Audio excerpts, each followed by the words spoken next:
Bonjour, c'est Cryptoly, j'espère que vous allez bien en ce mardi 16 janvier 2024. On se retrouve aujourd'hui pour parler et présenter le projet PYTH. Comme d'habitude, on va disséquer cette vidéo en deux parties. Partie fondamentale, on va revenir sur ce qu'est PYT, son utilité et l'importance que ça a dans l'écosystème crypto. Et ensuite une partie graphique où on va se projeter sur les cours, pour des prix d'achat et de vente, court, moyen, long terme. On va commencer donc par présenter PYT. Alors déjà, le plus simple, c'est comprendre ce qu'est un oracle.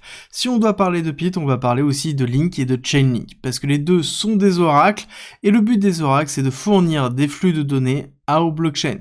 Il faut comprendre que la blockchain en elle-même n'a pas accès aux données qui sont en dehors de son socle, donc en dehors de sa propre blockchain, et le but, c'est de pouvoir faire transiter les informations de blockchain en blockchain et du monde extérieur vers la blockchain. C'est le principe des oracles et c'est le but des oracles.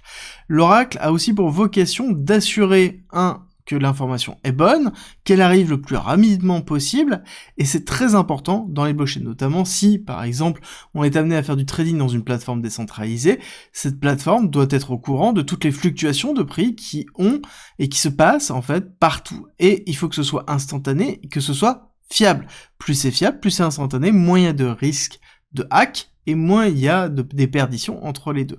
Et c'est pour ça que c'est vraiment très important. Du coup, quelle est la différence entre PYT et Chainlink? Déjà, Chainlink, il est beaucoup plus gros, c'est quelque chose qui est vraiment spécialisé en plus dans les transits d'informations entre la blockchain et le monde réel, et à côté, Chainlink représente vraiment quelque chose qui est beaucoup plus généralisé. Alors que PYT a une vocation d'être vraiment dans une information temps réel. C'est vraiment ce principe-là, c'est le fait d'avoir accès à l'information quasiment instantanément. Et c'est le but vraiment de Chainlink, c'est d'offrir un maximum d'informations le plus rapidement possible. Et ils se sont spécialisés vraiment dans la partie financière, parce que plus on a les données rapidement, plus elles sont fiables, plus c'est simple pour pouvoir faire soit du trading, soit des investissements. À côté, nous avons un token qui est le PYTH, qui est un token sur Solana, parce qu'il faut comprendre que le protocole est construit sur Solana, principalement pour sa vitesse d'exécution et sa finalité. On a un token qui est très peu dilué à l'heure actuelle, 10%, on voit de la market supply, et on a une market cap diluée qui est à 3,3 milliards, ce qui est pas énorme quand on regarde notamment du Chainlink en bear market. Ça nous donne en fait ici une belle estimation d'évolution que l'on pourrait avoir au niveau de PYT. À côté, nous avons des dates qui sont très importantes parce qu'on va avoir des libérations de tokens qui sont sous forme d'escalier, qui sont pas du tout lissés. On voit qu'on a des grosses releases systématiquement et qui sont à peu près tous les ans dans les mêmes périodes. Et là, la prochaine, ça va être 21 mai 2024, donc c'est vraiment bientôt. On fait attention, on va avoir une libération de 1,2 milliard de dollars. C'est juste énorme en termes de liquidité. Donc on va avoir un gros dump si jamais on n'a pas un marché qui est capable d'accepter et en tout cas d'acheter cette partie-là.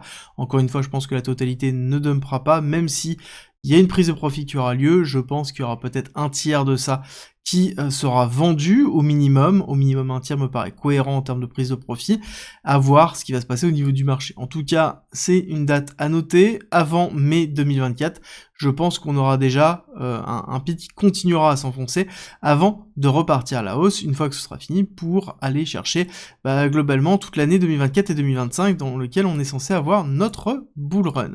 On va attaquer la partie technique, dans lequel nous avons ici assez peu de données. Mais ce qui est intéressant, c'est que quand on se cale par rapport aux différentes informations, ça va être, on va mettre le 31-21 mai ici. Alors ça va être assez simple, on va mettre un rayon de droite verticale à la date qui nous intéresse. On va mettre, allez, un petit peu avant pour être prévenu, tac, ici. Donc on va avoir les tokens unlock, ça va être important, parce que ça veut dire qu'on pourra avoir des opportunités ici en amont. Généralement ça se passe un mois avant, on commence à avoir en fait une baisse du token, 30 jours avant, donc le 18 avril, une baisse du token. Et c'est intéressant parce que justement on a quand même ici une pattern qui nous donne en fait des informations qu'on a une tendance quand même qui est relativement baissière et qui est plutôt logique, d'accord. On a une latéralisation suite au launch très important. Ensuite, on a classique des prises de profit et une forme de capitulation. On a mis en place une grosse résistance dans laquelle on est en train de taper dessus. Si on tient cette résistance et qu'on ne consolide pas dessus, ça sous-entend que là, on aura une continuité baissière et on ira chercher potentiellement un PYT en dessous des 0,20 pour potentiellement se stabiliser quelque part ici dans les 0,20 pour repartir après le unlock plutôt classiquement, d'accord? Je pense que les 0,20 me paraissent une très belle target. On pourrait se dire, allez, maximum 0,15. Clairement, à partir du moment où on arrivera dans ces zones-là, c'est une zone dans laquelle je me pencherai pour avoir une exposition à pit, ou en tout cas renforcer une exposition déjà existante. Donc là, pour moi, c'est une très belle spot zone qu'il va falloir garder ici jusqu'à, allez, potentiellement 0,10 si jamais on a une grosse mèche de liquidation, parce que ça peut arriver à avoir des mèches de liquidation, même s'il n'est pas encore accessible sur beaucoup de dérivés. Néanmoins, on fait attention à ça. Ensuite, qu'est-ce qu'on peut se fixer comme target? Ça, c'est intéressant.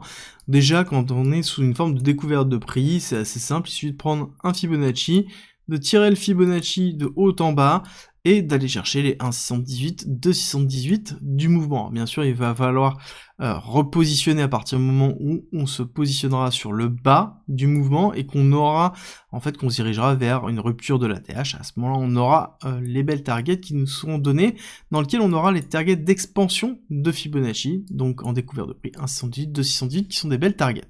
L'autre moyen de déterminer des targets de vente, ça va être basé sur le prix dilué du token. Il faut comprendre qu'actuellement, on est sur un prix dans les alentours de 3,3 milliards de market cap dilué. Et quand on regarde un Chainlink, on est dans les alentours de 15. Déjà, on peut se donner comme target, faire un minimum de 15 milliards de market cap dilué.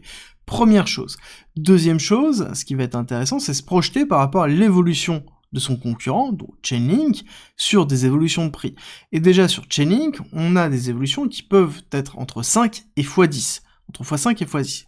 Donc ça veut dire que potentiellement, sur PIT, si jamais on arrive vraiment à trouver un marché, encore une fois, c'est quelque chose qui est concurrent, on a quand même un chain qui est un mastodonte, et PIT qui doit encore faire sa place, et qui doit donner de la valeur à l'écosystème. C'est un peu le challenger de cet écosystème, et donc du coup, ça veut dire qu'il doit faire ses preuves. Mais ça veut dire aussi qu'on a plus de perspectives d'évolution, parce que si on a un Chainlink qui fait un x10 actuellement, potentiellement, nous on peut se dire que on pourrait faire un x10, x15, x20 aussi sur PIT, tout simplement pour suivre la tendance des oracles, étant donné qu'on est dans une perspective d'une volonté d'avoir de l'interopérabilité, d'avoir de la donnée en temps réel, et pour ça, les oracles ont une valeur très forte, et donc rentreront dans un narratif lié à l'interopérabilité et lié, pourquoi pas, aussi au real world asset. Parce que pour avoir accès aux informations du monde réel, pour pouvoir construire justement une tokenisation du monde réel, on est obligé d'avoir accès à ces informations-là, et donc on sera obligé d'aller chercher ces infos à travers des oracles si on veut les intégrer dans un smart contract. Donc pour moi, on a quand même des belles targets à suivre, et on a de toute façon tous les ratios que l'on peut se donner en 3,618, enfin en 618, donc 1,618, 2,618, 3,618, et ça peut être nos targets pour les différentes évolutions. Si vous voulez en savoir plus sur les politiques d'achat, comment gérer vos achats, comment gérer vos ventes, je vous rappelle que j'ai mis à disposition en commentaire en description un guide gratuit de 30 pages concises pour vous aider. C'est à disposition en commentaire et en description, et nous on se retrouve très vite pour une nouvelle vidéo.